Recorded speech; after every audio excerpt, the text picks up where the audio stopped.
Salve nerds, galera, no vídeo de hoje, resumão de animes com Boku no Hero Academia, episódio 17 da sexta temporada e One Piece, episódio 1049. Então vamos lá, lembrando que agora a gente tem QR Code de Pix, quem quiser, quem puder, dá uma escaneada aí no QR Code que aparece de vez em quando no vídeo, vai ajudar bastante a gente, quem quiser, quem puder, muito obrigado. E sem maiores enrolações, vambora pro vídeo. Bom, a gente começa aqui então com Boku no Hero, né? Porque nesse episódio 17 nós temos a origem da família Todoroki, né? A família do Endeavor.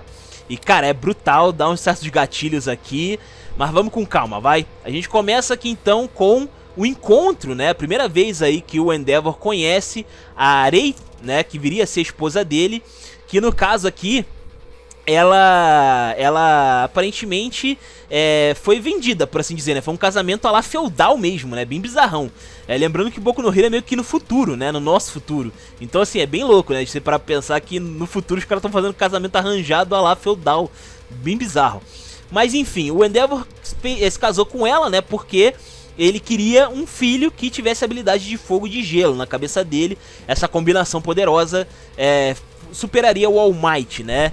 E então ele fez esse casamento arranjado. Entretanto, ele percebe que a Arei, ela é uma pessoa muito delicada, né? Ela é uma pessoa ali muito, sabe, muito certinha e tal.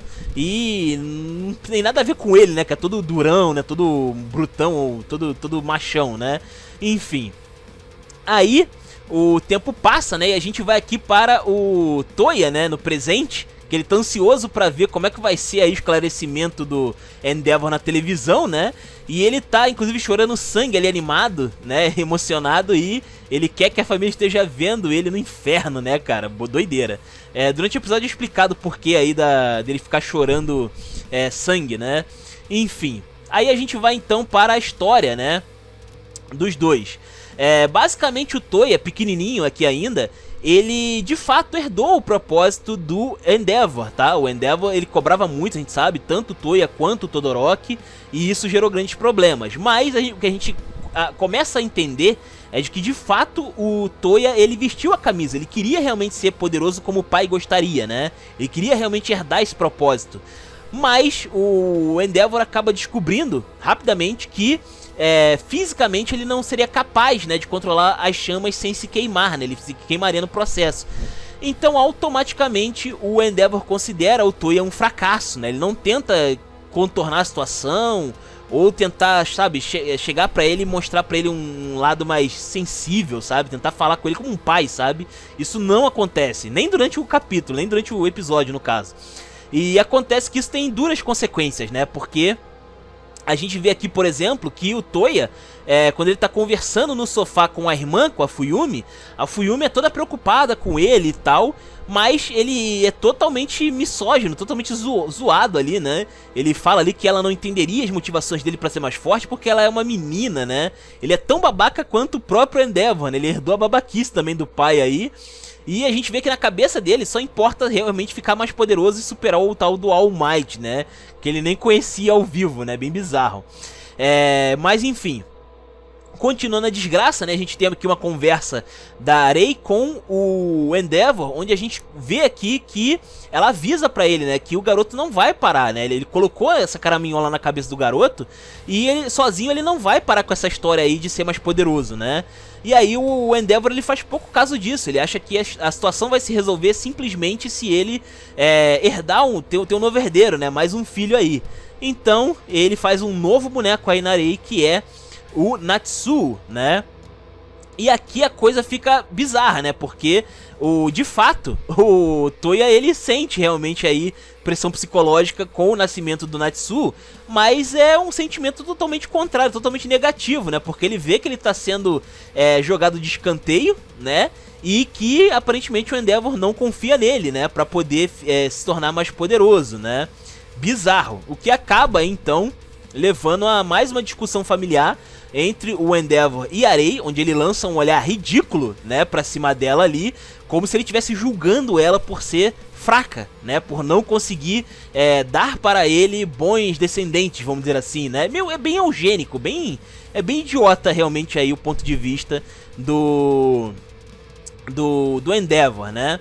Enfim, e o Natsu também falha, né? O Natsu, ele não é também forte o suficiente pra poder herdar aí, então, os poderes do jeito que o Endeavor gostaria.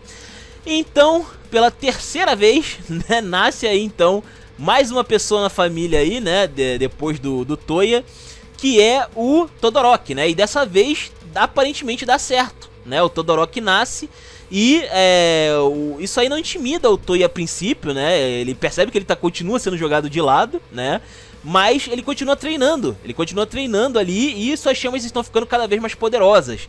Fora que ele consegue produzir, ele percebeu ali, né, que ele consegue produzir as chamas dele mais poderosas com emoções. É uma coisa que ele descobre também aí durante os treinamentos dele, né. Enfim. E aí o Endeavor dá bronca nele, porque ele continua treinando, que é pra ele deixar isso pra lá e tal, né.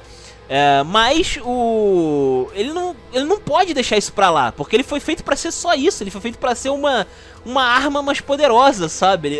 Ele quer ser tudo que o Endeavor queria que ele fosse, e o que ele queria que ele fosse, uma arma, alguém que só é mais forte, sabe? Então, tipo, não tem como desligar isso do garoto assim, sabe?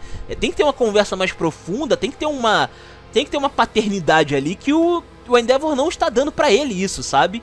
E a coisa foge do controle num ponto em que o Toya tenta atacar o Todoroki bebezinho, cara. O que faz ali com que o Endeavor tenha que bater nele, inclusive, né? Aliás, bater não, né? Ele tem que se queimar, vamos dizer assim, no lugar ali do Todoroki. E ele desconta as frustrações na Rei. Pois é, ele acaba descontando essas frustrações aí nela, né? Falando ali com ela e tal. Que o Todoroki vai ficar isolado da família, que agora ele não vai poder brincar ali com os irmãos, né, e que ele vai deixar ali alguém de guarda tomando conta aí do Todoroki também, né, pra ele não ser atacado ali pelo Toya, né. E, cara, chega uma hora que a Rei chama ele de covarde, porque ele não consegue chegar e falar como um pai pro Toya, saca? Fica faltando essa conversa entre os dois, sabe? Mesmo assim, o tempo passa, né? A gente vê ali que o Todoroki realmente fica isolado dos irmãos. O Toya até se aproxima dos outros irmãos, ele realmente parece deixar de lado essa história, ele tenta, sabe, se divertir com a família, tenta ser mais focado na escola, no estudo e tal. Mas não é bem verdade. Na verdade, no fundo, ele continua encucado com essa história, principalmente quando ele descobre que o Todoroki, ele consegue usar fogo e gelo normalmente, né? Ele consegue ser a perfeição que o Endeavor aparentemente estava buscando. E isso faz com que o Toya fique bolado, né? E acabe buscando amparo no Natsu, né? Onde ele acha ali que eles não deveriam ser julgados, né, pelo fato de que o Todoroki é o perfeito da família, sabe? E ele busca apoio no Natsu porque, segundo ele, né, tanto a mãe quanto a irmã, Fuyumi, são inúteis, né? Olha só que palhaçada, né? Então ele realmente continuou com essa tendência aí a lá Endeavor, né? E o Natsu faz pouco caso também, né? Ele não tenta ali ajudar o irmão de nenhuma maneira, né? Ele só pede pra deixar pra lá. A própria Rei tenta falar alguma coisa, né, para o Toya, mas sai pela culatra, né? Ela tenta fazer ele deixar pra lá essa história, mas ele acaba sendo extremamente agressivo com ela e lançando um olhar muito parecido com o que o Endeavor lança pra ela, né, de revolta e tal. O que você sabe, tá ligado? Você não sabe de nada, tá ligado? Tenta desmerecer ela, sabe? Bem sacana. E além disso, a gente também tem aqui então quando ele atinge o ápice do poder dele, que é quando ele descobre as chamas azuis, que até então a chama dele era normal. Mas ele descobre que ele consegue ter chamas diferentes e mais fortes, né? Essa chama azul especificamente é mais poderosa que o normal. E aí ele pensa em mostrar pro pai dele que ele finalmente consegue ali então ser mais poderoso, que ele consegue não ser um atraso, né, para o Endeavor, que ele pode dar orgulho para o pai. Mas a situação dá errado, né? O Endeavor não gosta nem um pouco de saber que ele tá treinando ainda, né? E ainda por cima ele acaba brigando, né? Eles acabam tendo uma grande discussão ali. E o Endeavor, ao invés de dar uma dura no Toya, né? Como um pai deveria, né? Ele deveria, já falei de novo, ele deveria amparar, né, paternalmente a criança. Não, ele vai lá e dá um tapa na cara da Rei. Gratuitaço. Tipo, ele briga com a Rei pelo que tá acontecendo com o Toya. Cara, que palhaçada, tá ligado? Que palhaçada mesmo. É bizarro, bizarro mesmo. Sério, é sacanagem. E aí então, acaba que ele lança de novo aquele olhar ameaçador para a Rei, que acaba marcando ela, né? Por causa disso, ela, depois de tantos olhares maldosos, né? Ela acaba então ficando com o psicológico abalado, né, e com esse tapa ainda, com agressão física, né, e ela acaba vendo esse olhar malvado, né, em qualquer filho que ela tenha com ele, né, e isso faz com que no futuro ela acabe atacando, então, o Todoroki, né, e sendo internada numa clínica por causa disso. Já no caso aqui do Toya, né, o Toya tinha pedido para o Endeavor ver ele, né, ver o show pirotécnico dele lá para ele mostrar que ele era mais forte, e o Endeavor não vai lá, nem a mãe, nem os irmãos e nem ninguém. E aí então a gente vai para o momento em que ele explode em chamas, né? Ele começa a chorar sangue, por isso que ele machuca, né, seus canais lacrimais. E ele também taca fogo em si mesmo e na floresta, né? Que é o momento aí em que dá tudo errado, basicamente, na vida da galera, né? Bom, basicamente então o que a gente acaba vendo aqui é o Endeavor, né, se sentindo muito culpado, né, por não poder falar com ele. Mas também a família, né, dizendo que não foi só culpa dele, sabe? Que não foi só culpa do próprio Endeavor, né? Que eles também não ampararam como deveriam a criança, né? A Arei até tentou, mas ela se sentiu intimidada, né? Pelo aquele olhar ameaçador do Toya, que era igual ao do pai, que era igual ao do Endeavor. O Endeavor não fez nada, os outros irmãos não fizeram muita coisa também pra ajudar, nem poderiam também pela idade. O Todoroki, então, imagina. A gente vê aqui o Toya, né, comentando que ele colheu o que ele plantou também, né, ele fala ali que ele, no fundo ele também é responsável por isso, mas que no caso dele, ele só foi ensinado a buscar mais poder, né, e é isso que ele tá fazendo desde então, né, ele nunca parou de buscar mais poder, né, é só isso que ele sabe fazer, sabe, é bizarrão. Então assim, é bem triste mesmo essa história dessa família aqui, muito louco.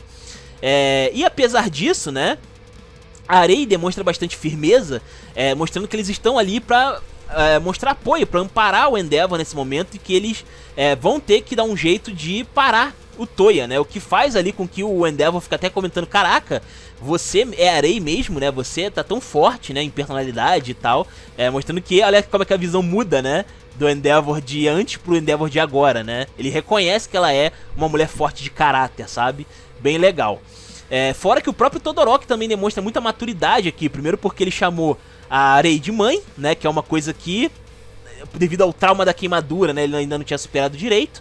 E também ele faz uma aliança com o Endeavor, né, a pedido da mãe. Ele ia resolver sozinho, né, pra quem tinha visto, né, ele ponderando sobre isso. Mas ele decide então ali estender um braço e tentar ali pedir ajuda do Endeavor também, né, a pedido da mãe. Além disso também, para chegar e dar apoio, chega também o Hawks e o Beast Genesis, né? Onde a gente vê aqui eles comentando aqui que eles também vieram para prestar apoio para o Endeavor, né? Tentam entender ali como é que funciona a situação da família e tal. Eles comentam aqui, né, que tem uma galera que precisa ser capturada. Tem os prisioneiros, tem a galera aí da Frente de Libertação Paranormal. Tem a galera que tá andando armado na rua, né? O público civil andando armado aí na rua, que pode dar muita besteira. Também é comentado aqui sobre os heróis, né, que estão sendo aí enviados de outros países para o Japão, né? Que por enquanto está meio atrasado ali porque o conselho lá, né, foi meio que desfeito, né, porque a presidente morreu lá do conselho e tal. Mas isso vai acontecer em algum momento, né? Os heróis de outros países vão chegar para ajudar em algum momento. E aí então o Hawks basicamente ali então oferece uma aliança para o Endeavor. Então vai se juntar o Endeavor, o Hawks e o Beast Genesis, né? Muito legal, uma aliança aí dos heróis mais bolados aí até o momento, então, no momento, né, de Boku no Hero. Aí depois eles entram aqui então numa discussão, né, sobre o que ele vai falar no noticiário, né, pra grande mídia, porque a galera quer saber sobre essa história, né, tanto ele quanto o Hawks também, né. E não só isso, eles entram aqui no assunto sobre o One for All, né, que o noticiário comentou, até pra família inclusive, né, do Endeavor, sobre o que o Shigaraki queria com o poder do One for All e tal. E eles entram ali numa discussão e eles chegam à conclusão de que, pô, seja lá o que for, o Midoriya tá envolvido nisso, né? Porque o Midoriya tinha falado pro Endeavor que ele era um alvo, né? E isso nos leva para o momento aqui, então, onde o Bakugou tenta visitar o Midoriya, né? Na marra. Só que ele tava carregando, né? A galera que tava tentando impedir ele. Mas ele é impedido pela Asui, né? Claro, a melhor personagem de Boku no Hero tem que parar, obviamente, o Bakugou, né, cara? Ela é a verdadeira protagonista, não tem como, né? E aí então ela leva ele pra fora ali, mas ele continua gritando e berrando com o Midoriya e tal, né? Mesmo assim, o Hawks e o BC Genesis aparecem ali e eles recebem a informação de que o Midoriya ainda tá dormindo, né, ainda tá inconsciente, e o All Might tá do lado dele, né? O que faz o Hawks também pensar, pô, pera aí, o All Might que tem One for All tá do lado do Midoriya? Realmente tem caroço nesse angu, né? E o episódio termina com o All Might comentando aqui em pensamento que aparentemente o Midoriya ele tá se reunindo ali internamente com a galera do One for All, né? Ele tá no subconsciente, no mundinho lá do One for All, em reunião basicamente esse tempo todo, né? E é assim que termina então o episódio. Bolado pra caramba. E agora falando sobre One Piece, episódio 1049, a gente vai aqui então para Urufi e Momonosuke, né, onde a gente vê que Momonosuke não quer mais voar, não quer nem levantar o pescoço inclusive, né, porque tá com medo de altura, né, cara. Perceba, né, o medo de altura é tão grande que o cara não quer nem levantar o pescoço, bagulho doido. E o Urufi tá tentando ali convencer o moleque a... Moleque não, já é um cara já, não tem mais desculpa, né. Ele tá tentando convencer ali o cara a conseguir levantar voo, né. Enquanto isso, a gente vai aqui para Yamato e Kaido, onde a gente vê aqui que no choque do Raime Haki que teve no episódio passado, né, o Kaido ele até se machucou um pouquinho ali, ele chegou a dar uma sangradinha, né, e Yamato conseguiu fazer finalmente um ferimento de verdade no Kaido, ainda que seja meio irrelevante, né. Mas Yamato, que é mais interessante, consegue se proteger do golpe do Kaido usando ali uma carapaça, vamos dizer assim, ela fez meio com uma tela ali, né, de gelo, né, pra se proteger, uma armadura de gelo, vamos dizer assim, pra se proteger do ataque implacável do Kaido. E aí então, né, Yamato continua botando pressão, usando ali agora um golpe, né, onde combina ali a clava de Yamato com o poder de gelo e acaba deitando o Kaido no chão. É interessante que assim, dessa vez não fez muita coisa. O Kaido cai até de olho aberto, inclusive, me lembrando muito jogo de RPG, né, que você causa 0 de dano no cara. Você atacou o cara, você acertou o cara, mas não fez nada. É basicamente isso, né. E o Kaido cai até de olho aberto, bizarrão. E acontece então que depois desse ataque, Kaido entende que Yamato tá começando a botar mais pressão, né, tá tentando ali mostrar mais poder, né, então o Kaido também vai entrar nessa jogada aí, né, começa a emanar sua aura de hack ali, né, e enquanto ele tá boladaço ali com o Yamato, a gente vê que ele vai conversando, né, com o Yamato sobre o fato de que Yamato não tem nenhum aliado, não tem nenhum amigo, né, não tem nenhum companheiro ali, e que isso é pelo fato de Yamato ter o sangue do Kaido nas veias, né, bem interessante. Mas Yamato não se intimida com isso, né, e diz ali que isso não tem nada a ver com Yamato, né, Yamato não tá lutando por si só, esquece esse papo de amizade agora, né, e até revida ali, dando uma tabocada ali no Kaido, dá uma porradona ali nele, que não sofre muita coisa, nem vai pra trás, nem nada do tipo, mas foi uma porradona, uma senhora porradona. Mesmo assim, o Kaido então tenta argumentar, né, que Yamato sempre viveu sozinho na ilha, né, e tal, sempre se escondendo e tal, sobrevivendo, né, mas Yamato diz que nesse meio tempo Yamato teve amigos, né, teve o Ace, por exemplo, né, que é um ponto muito importante, e o Kaido também lembra aí sobre os samurais, né, e aí isso dá ao Kaido o argumento de que todas as pessoas que foram boas para Yamato estão mortas, né? Todas as pessoas morreram por tentarem se aproximar ali de Yamato, né? A gente tem aqui um flashback, inclusive, que a gente vê aqui Yamato pequenininho ainda, né? E a gente vê que alguém, um Minion ali do Kaido, aparentemente mostrou ali algum tipo de piedade, vamos dizer assim, né? Empatia, um altruísmo, né? E acabou cuidando de Yamato ali, dando ali os bolinhos de arroz, um casaco ali pra Yamato se proteger do frio, enquanto tava sendo foragido e tal. E a gente vê que o cara foi crucificado, né, cara? O cara foi literalmente crucificado por causa dessa parada aí, né?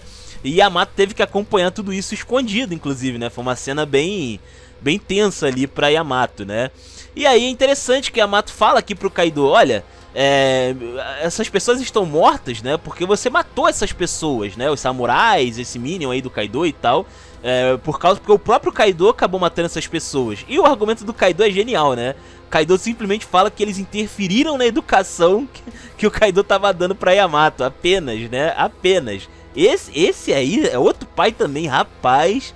Complicado, hein? Quem é o pai do ano aí? Kaido ou Endeavor? Comenta aí, né? Cara, que doideira, sério, bizarro demais.